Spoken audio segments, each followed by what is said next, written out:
এই যে আমার পেঁয়াজটা ভালো করে হয়ে আসলে আমি আদা রসুনটা দিয়ে দিব, আদা বাটা রসুন বাটা। এই যে এখন হচ্ছে কি আমি আদা বাটা দিয়ে দিব, একটু লাগে মরিচের গুঁড়া দিয়ে দিব আমি, যেটা তরকারির স্বাদ ফিরে আনে। এই যে আমি এখন হচ্ছে কি আমি এটা কষিয়ে নিব ভালো করে, সব মশলা কিন্তু আমার দেওয়া শেষ। এখন মতো পানি দিয়ে দেবো, আজকে পানি না মানে পাবদা মাছ দিয়ে আর শাক দিয়ে রান্না করবো। বলেন তো আপনারা, এটা হচ্ছে গিয়ে পালং শাক দিয়ে রান্না করবো আজকে মাছ।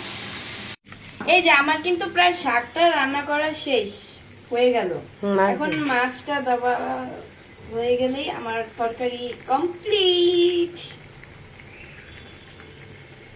আমিও রান্না করতে পারি, একটা সময় ছিল রান্না করতে পারতাম না। এই যে আমার কিন্তু প্রায় শাকটা রান্না করা শেষ হয়ে গেল, এখন